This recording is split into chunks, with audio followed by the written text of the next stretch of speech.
ಇನ್ನಿವತ್ತು ದೇಶಾದ್ಯಂತ ನೀಟ್ ಮರುಪರೀಕ್ಷೆ ಮುಕ್ತಾಯ ಆಗಿದೆ. ನಾವು ಆವಾಗಲೇ ಹೇಳ್ತಾ ಇದ್ವಿ, ಸಂಜೆ 5:15ಕ್ಕೆ ನೀಟ್ ಮರುಪರೀಕ್ಷೆ ಅಂತ್ಯ ಆಗಿದೆ. ಅದರ ಜೊತೆಗೆ ಕೆಲವೊಂದು ಸಮಸ್ಯೆಗಳಾಗಿದ್ದನ್ನ ಕೂಡ ಗಮನಿಸ್ತಾ ಇದ್ವಿ ನಾವು. 3 ಜನ ವಿದ್ಯಾರ್ಥಿಗಳು ಪರೀಕ್ಷೆಯನ್ನು ಬರೆಯೋದಕ್ಕಾಗಲಿಲ್ಲ ಬೇರೆ ಬೇರೆ ಕಾರಣಗಳಿಂದ.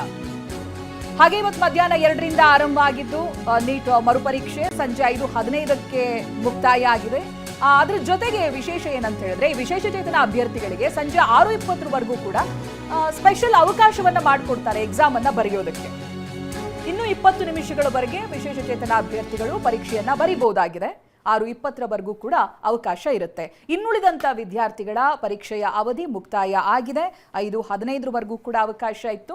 ಎಕ್ಸಾಮ್ ಅನ್ನ ಮುಗಿಸಿ ಹೊರಗಡೆ ಬರ್ತಾ ಇರುವಂತಹ ಅಭ್ಯರ್ಥಿಗಳನ್ನ ಗಮನಿಸ್ತಾ ಇದ್ವಿ ನಾವು, ವಿದ್ಯಾರ್ಥಿಗಳನ್ನ. ಸೊ ಓವರ್ ಆಲ್ ನಾವು ಸ್ಟೇಟ್ ವೈಸ್ ನೋಡಿದ್ರೆ ಒಟ್ಟು 3 ಜನ ವಿದ್ಯಾರ್ಥಿಗಳು ಟ್ರಾಫಿಕ್ ಸಮಸ್ಯೆಯಿಂದಾಗಿ ಬೇರೆ ಬೇರೆ ಕಾರಣಗಳಿಂದ ಎಕ್ಸಾಮ್ಗೆ ಸರಿಯಾದ ಸಮಯಕ್ಕೆ ಬರೋದಕ್ಕೆ ಆಗಲಿಲ್ಲ. ಇನ್ನು ವಿದ್ಯಾರ್ಥಿಗಳು ಮಾತನಾಡಿದ್ದಾರೆ, ಏನು ಹೇಳಿದ್ದಾರೆ ಬನ್ನಿ ನೋಡೋಣ. It was nice. It was easy.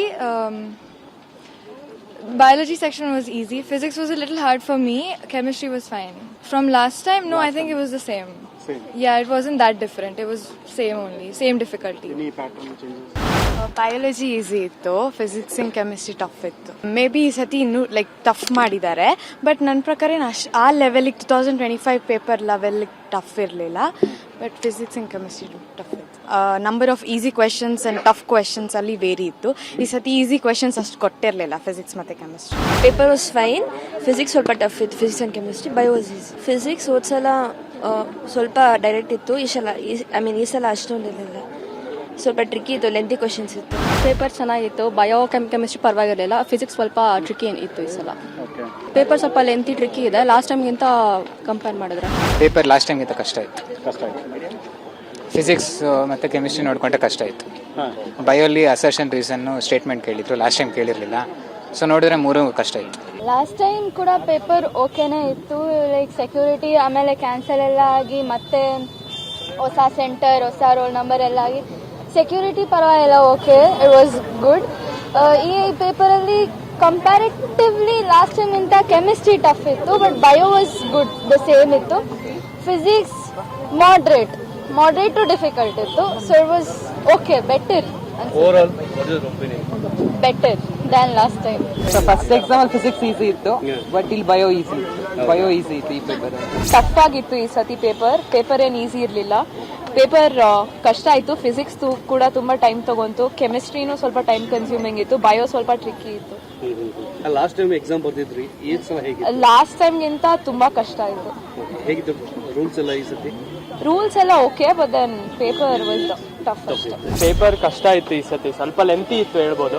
Physics ತುಂಬಾ ಕ್ಯಾಲ್ಕುಲೇಟಿವ್ ಇತ್ತು. ಕೆಮಿಸ್ಟ್ರಿ ನೋಡಿದ್ರೆ ಮಾಡ್ಬೋದು, ಬಟ್ ಎಕ್ಸೆಪ್ಟ್ 5-6 ಕ್ವೆಶನ್ ಸ್ವಲ್ಪ ಕಷ್ಟ ಇತ್ತು. Biology very easy, but physics chemistry ಸ್ವಲ್ಪ ಲೆಂತಿ ಇದೆ. ಓವರ್ ಆಲ್ ಪೇಪರ್ ಹಾರ್ಡ್ ಅನ್ಬೋದು ಲಾಸ್ಟ್ ಟೈಮ್. ಎಕ್ಸಾಮ್ ಆಯ್ತು, ಫಸ್ಟ್ ಎಕ್ಸಾಮ್ ಬರ್ದ್ಮೇಲೆ ಕ್ಯಾನ್ಸಲ್ ಆಗಿ ಮತ್ತೆ ಎಕ್ಸಾಮ್ ಬರೆದು ಎಷ್ಟು ಪ್ರೆಷರ್ ಅನಿಸ್ತು? ತುಂಬಾನೇ, ಅಂದ್ರೆ ಸುಮ್ಮನೆ ಮತ್ತೆ ಆ ಬುಕ್ ತಗೊಂಡು ಮತ್ತೆ ಓದಕ್ಕೆ ತುಂಬಾನೇ ಸ್ಟ್ರೆಸ್ಫುಲ್ ಇತ್ತು. ಬಟ್ ಇವಾಗ ಆಯ್ತು ಅಂತ ಸ್ವಲ್ಪ ಖುಷಿ ಆಗ್ತದೆ. ದೇಶಾದ್ಯಂತ ಸುಮಾರು 551 ಕಡೆ ಇವತ್ತು ಎಕ್ಸಾಮ್ ಸೆಂಟರ್ಗಳಲ್ಲಿ ಅಥವಾ ಸಿಟೀಸ್ಗಳಲ್ಲಿ ಎಕ್ಸಾಮ್ ಅನ್ನ ಕಂಡಕ್ಟ್ ಮಾಡಿರೋದು. ನಮ್ಮ ಕೊಪ್ಪಳದಲ್ಲೂ ಕೂಡ ಇವತ್ತು ಎಕ್ಸಾಮ್ ಬರೆದಂತಹ ವಿದ್ಯಾರ್ಥಿಗಳು ಅವರ ಅಭಿಪ್ರಾಯವನ್ನ ವ್ಯಕ್ತಪಡಿಸಿದ್ರು. ನಮ್ಮ ಪ್ರತಿನಿಧಿ ಶಿವಕುಮಾರ್ ಪತ್ತರ್ ಅವ್ರ ಜೊತೆಗೆ ಮಾತನಾಡಿದ್ರು. ಬನ್ನಿ ಏನು ಹೇಳಿದ್ರು ವಿದ್ಯಾರ್ಥಿಗಳು ಕೇಳೋಣ. ಇವತ್ತು ದೇಶಾದ್ಯಂತ ಮತ್ತೊಮ್ಮೆ ನೀಟ್ ಎಕ್ಸಾಮ್ ಆಗಿರತಕ್ಕಂಥದ್ದು. ಈಗಾಗಲೇ ವಿದ್ಯಾರ್ಥಿಗಳು ಪರೀಕ್ಷೆಯನ್ನು ಬರೆದು ಹೊರಗೆ ಬರ್ತಿರ್ತಕ್ಕಂಥದ್ದು. ಈಗ ನನ್ನ ಜೊತೆಗೆ ಪರೀಕ್ಷೆ ಬರೆದಂತಹ ವಿದ್ಯಾರ್ಥಿಗಳಿದ್ದಾರೆ, ಜೊತೆಗೆ ಪೋಷಕರಿದ್ದಾರೆ. ಅವ್ರನ್ನೇ ಮಾತಾಡ್ತೀನಿ. ಅಮ್ಮ, ಹೆಂಗೆ ಎಕ್ಸಾಮ್ ಆಯಿತು? ಹೋಸಲನೂ ಬರೆದಿದ್ರಿ, ಲೀಕ್ ಆಯಿತು, ಅದೇನು ಸಮಸ್ಯೆ ಆಯಿತಾ ನಿಮಗೆ ಅಂತ? ಅಫ್ಕೋರ್ಸ್ ಸಮಸ್ಯೆ ಆಗುತ್ತೆ ಸರ್. ಅದು ಯಾಕಂದ್ರೆ ಒಂದೊಂದು ವರ್ಷ ನಾವೆಲ್ಲ ಲಾಂಗ್ ಟರ್ಮ್ ಮಾಡಿ ಬರೆದಿರೋ ಸ್ಟೂಡೆಂಟ್ಸ್. ಅದು ಅಫ್ಕೋರ್ಸ್ ಆ ಫ್ರಸ್ಟ್ರೇಷನ್, ಅದು ಸ್ಟ್ರೆಸ್ ಇರತ್ತೈತೆ. ಆದರೆ ಕಂಪೇರ್ ಟು ಲಾಸ್ಟ್ ಟೈಮ್ ಈ ಟೈಮ್ ಒಂದು ಸ್ವಲ್ಪ ಡಿಫಿಕಲ್ಟ್ ಇತ್ತು ಪೇಪರ್ ಲೆವೆಲ್.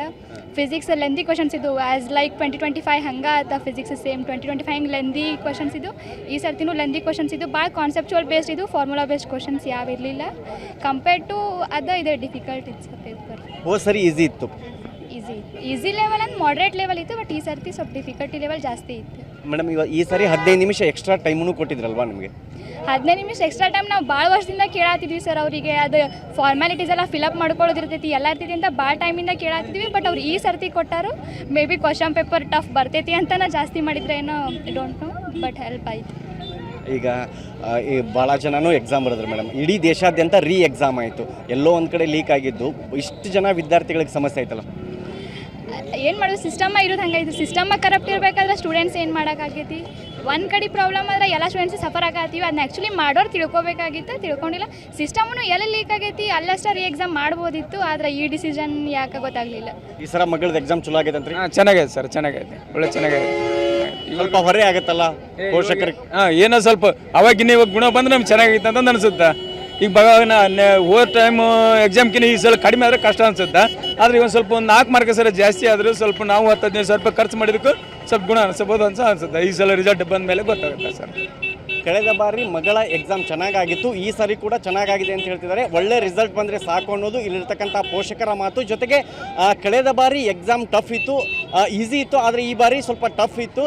ಎಲ್ಲಿ ಲೀಕ್ ಆಗಿತ್ತು ಅಲ್ಲೇ ಎಕ್ಸಾಮನ್ನು ಕಂಡಕ್ಟ್ ಮಾಡಬೇಕಾಗಿತ್ತು. ಆದರೆ ಇದು ಎಲ್ಲ ಕೂಡ ವಿದ್ಯಾರ್ಥಿಗಳಿಗೆ ಸಮಸ್ಯೆ ಆಗಿರ್ತಕ್ಕಂಥ ಅನ್ನೋದು ಇಲ್ಲಿರ್ತಕ್ಕಂತಹ ವಿದ್ಯಾರ್ಥಿಗಳ ಮಾತು. ಕ್ಯಾಮ್ರಾ ಪರ್ಸನ್ ಮಾರುತಿ ಜೊತೆ ಶಿವಕುಮಾರ್, TV9 ಕೊಪ್ಪಳ.